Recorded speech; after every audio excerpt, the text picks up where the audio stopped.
Hi everyone. So ఈ వీడియోలో ఏంటంటే పెడిగ్రీ అనాలిసిస్ గురించి చూద్దాము. ఈ పెడిగ్రీ అనాలిసిస్ అంటే ఏంటంటే టోటల్గా మనకు 5 కండిషన్స్ ఉంటాయి. Mitochondrial inheritance, autosomal dominant, autosomal recessive, X linked recessive, X linked dominant.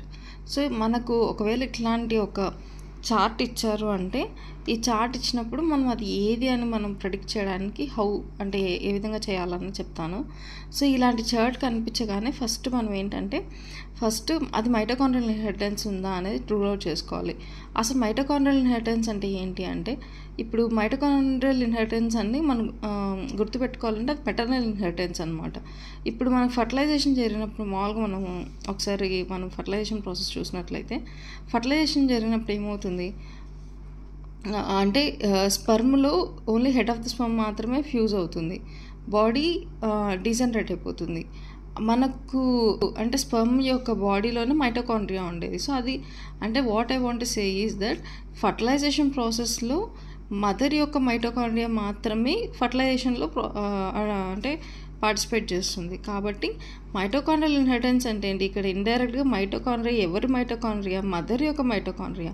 So కాబట్టి మదర్ నుంచి మాత్రమే మనం ట్రాన్స్మిషన్ చూడడం జరుగుతుంది.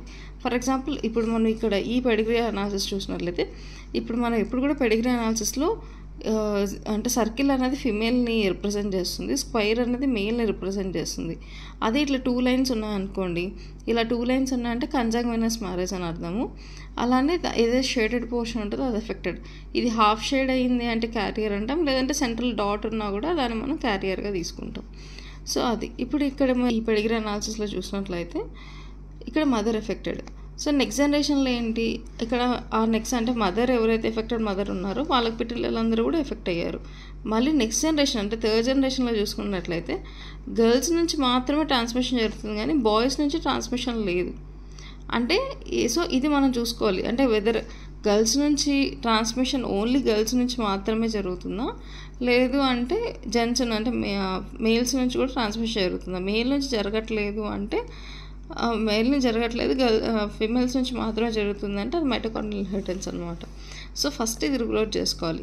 ఇంకా ఈ యొక్క కండిషన్స్ ఏమున్నాయి అంటే మేలాస్ అంటాం, ఇక్కడ నేమ్లోనే ఉంది MELAS. అంటే ME అంటే మైటోకాండ్రియల్ ఎన్సెఫలోపతి, LA అంటే లాక్టిక్ అసిడోసిస్, S అంటే స్ట్రోక్ లైక్ ఫీచర్స్ అనమాట. సో మేలాస్ గుర్తుపెట్టుకోండి. ఆ లీ సిండ్రోమ్ కానీ, లెబర్స్ హెరిడిటరీ ఆప్టిక్ న్యూరోపతి కానీ, పియర్సన్ సిండ్రోమ్. సో ఇది కాకుండా ఇంకా అదర్ సిండ్రోమ్స్ అవి ఉన్నాయి, ఒకసారి చూసుకోండి. సో నెక్స్ట్ ఏంటి, సో అనాలిసిస్ ఇచ్చినప్పుడు మొదటగా మైటోకాండ్రియల్ ఇన్హెరిటెన్స్ ఉందా లేదా అని మనం రూల్ అవుట్ చేసేసాం. నెక్స్ట్ స్టెప్ ఏంటంటే నెక్స్ట్ స్టెప్ ఏంటి, whether it is dominant or recessive. Dominant అంటే అన్ని జనరేషన్స్లో ఉంటుంది కాబట్టి ఫస్ట్ అది ఒకసారి చెక్ చేసుకోవాలి. మైటోకాండ్రియల్ ఇన్హెరిటెన్స్ అయితే లేదు, సో ఇది అన్ని జనరేషన్లో ఎఫెక్ట్ అయ్యారా, ఎస్ ఫస్ట్ జనరేషన్ అయ్యారు, సెకండ్ జనరేషన్ అయ్యారు, థర్డ్. సో అన్ని జనరేషన్స్లో ఎఫెక్ట్ అయ్యారు అంటే అది డామినెంట్ కండిషన్ అని. నెక్స్ట్ డామినెంట్ అనగానే నెక్స్ట్ మనకు వచ్చే డౌట్ ఏంది, అది ఆటోసోమల్ డామినెంటా ఎక్స్ లింక్డ్ డామినెంటా అని కదా.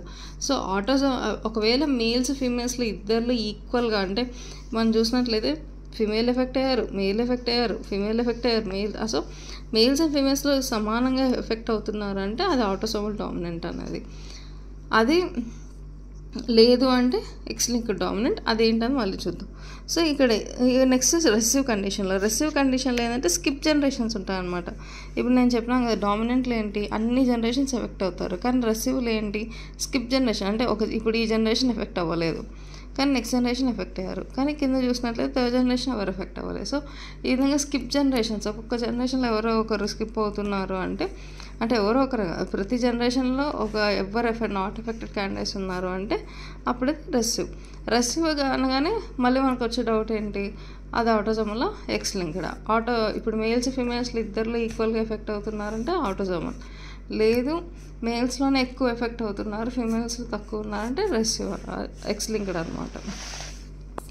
సో ఎక్స్ లింక్డ్ రెసిసివ్ చూద్దాం. సో ఎక్స్ లింక్డ్ రెసిసివ్ అంటే నేను ఆల్రెడీ చెప్పాను కదా, ఫస్ట్ ఇప్పుడు పెడిగ్రీ చార్ట్ ఇవ్వగానే ఒకసారి మనం చూస్తాం ఏమైనా స్కిప్ జనరేషన్స్ ఉన్నాయి. సో ఇక్కడ ఫస్ట్ జనరేషన్లో ఎవరు ఎఫెక్ట్ అవ్వలేదు, నెక్స్ట్ జనరేషన్లో ఎఫెక్ట్ అయ్యారు, మళ్ళీ చూసుకున్నట్లయితే మళ్ళీ ఈ జనరేషన్లో మళ్ళీ ఎఫెక్ట్ అయ్యారు. సో ఇక్కడ స్కిప్ జనరేషన్స్ ఉన్నాయి. స్కిప్ జనరేషన్స్ అంటేనే రెసిసివ్ కండిషన్.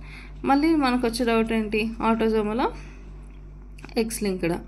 సో మనం ఏమనుకున్నాం, మేల్స్ ఫీమేల్స్ ఇద్దరు ఈక్వల్గా ఎఫెక్ట్ అవుతుంటే ఆటోసోమల్. లేదు, మేల్స్లో మాత్రమే ఎఫెక్ట్ అవుతున్నారు, మేల్స్లోనే ఎక్కువ బాగా ఎఫెక్ట్ అవుతారు. ఇప్పుడు మనం ఈ దీనిలో చూసినట్లయితే స్క్వేర్లో ఎక్కువ ఉన్నాయి చూడండి. సో మేల్స్లోనే ఎక్కువ ఎఫెక్ట్ అయ్యారు అంటే ఎక్స్ లింక్డ్ అనమాట. ఇంకా డామినెంట్ కండిషన్లు ఏంటంటే కొంచెం జాగ్రత్తగా చూసుకోవాలి. ఇప్పుడు చూడండి, ఈ జనరేషన్లో ఎఫెక్ట్ అయ్యారు, ఈ జనరేషన్లో ఎఫెక్ట్ అయ్యారు, అంటే ప్రతి జనరేషన్లోనే ఎఫెక్ట్ అయ్యే క్యాండిడేట్స్ ఉన్నారు అంటే అది డామినెంట్ అర్థమైపోయింది. ఇప్పుడు అది ఎక్స్ లింక్డా లేదంటే ఆటోసోమలా? ఇప్పుడు మనకు అదే ప్రశ్న. సో ఎక్స్ లింక్డా ఆటోసోమల్? ఇప్పుడు ఆటోసోమల్ అనడానికి ఇక్కడ మనం ఇక్కడ ఒక చిన్న పాయింట్ గుర్తుపెట్టుకోవాలి. ఫాదర్ టు సన్ ట్రాన్స్మిషన్ ఉందా లేదా? ఫాదర్ నుంచి సన్కి ట్రాన్స్మిషన్ ఉంది అంటే ఆటోసోమల్ డామినెంట్. లేదు, ఫాదర్ నుంచి సన్కి ట్రాన్స్మిషన్ లేదు అంటే అది ఎక్స్ లింక్డ్ డామినెంట్. ఎందుకు? ఇప్పుడు ఫాదర్ టు సన్ ఏంటి? X link. ఇప్పుడు ఫాదర్ నుంచి సన్కి వై క్రోమోసోమ్ వస్తుంది, ఎక్స్ క్రోమోసోమ్ రాదు. ఎక్స్ క్రోమోసోమ్ మదర్ నుంచి వస్తుంది. కాబట్టి ఇక్కడ ఎక్స్ లింక్డ్ డామినెంట్ అన్నారు అంటే ఫాదర్ నుంచి సన్కి డిసీజ్ వచ్చే ఛాన్సే లేదు. కాబట్టి మనం ఇప్పుడు చూసినట్లయితే, ఇప్పుడు చూడండి, ఫాదర్ ఎఫెక్టెడ్, ఇక్కడ అతనికి పుట్టిన ఎవరైనా ఎఫెక్ట్ అయ్యారా? అవ్వలేదు. సో మళ్ళీ ఇక్కడ చూసినట్లయితే, అండ్ వన్ మోర్ థింగ్ ఏంటి అంటే 100% డాటర్స్ అందరు ఎఫెక్ట్ అవుతారు. చూడండి, అన్ని సర్కిల్స్లో ఇతనికి పుట్టిన ఫీమేల్స్ అందరు ఎఫెక్టెడ్. సో అట్లా అనమాట. సో ఫైనల్గా ఏంటంటే, ఇలాంటి పెడిగ్రీ చార్ట్ ఏదైనా ఇచ్చారు అంటే మొదటిగా మైటోకాండ్రియల్ ఇన్హెరిటెన్స్ని రూల్ అవుట్ చేసుకోండి. ఆ తర్వాత ఏంటి? డామినెంటా రెసివా? అన్ని జనరేషన్స్ ఎఫెక్ట్ అయ్యారు అంటే డామినెంట్, లేదు స్కిప్ జనరేషన్స్ ఉన్నాయి అంటే రెసివ్.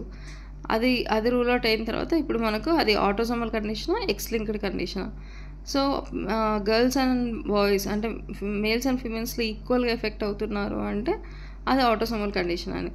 లేదు, మేల్స్లో ఎక్కువ ఎఫెక్ట్ అవుతున్నారు అంటే అది ఎక్స్ లింక్డ్ కండిషన్ అని.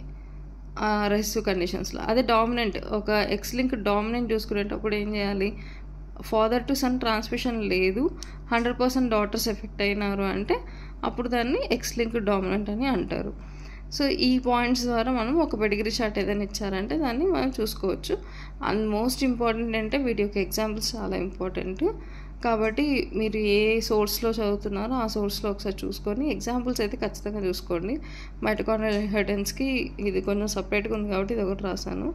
అండ్ నెక్స్ట్ ఆటోసోమల్ డామినెంట్ కండిషన్స్కి ఏంటి, ఆటోసోమల్ రెసివ్ ఏంటి, ఎక్స్ లింక్డ్ రెసివ్ అంటే మెయిన్ హిమోఫిలియాస్ ఇవి ఉన్నాయి కదా, హిమోఫిలియా కావచ్చు, G6PD డెఫిషియన్సీ కానీ, సో ఇలాంటివి ఉన్నాయి కదా. సో అలానే ఎక్స్ లింక్డ్ డామినెంట్ కండిషన్స్ కానీ, కలర్ బ్లైండ్నెస్, సో ఇలా వస్తాయి. కాబట్టి ఇవన్నీ కూడా ఒకసారి నీట్గా మీకు ఎలా గుర్తుంటే అలా కోడ్స్ పెట్టుకొని, చీట్ కోడ్స్ అవి పెట్టుకునేసి ఒకసారి ప్రిపేర్ అవ్వండి.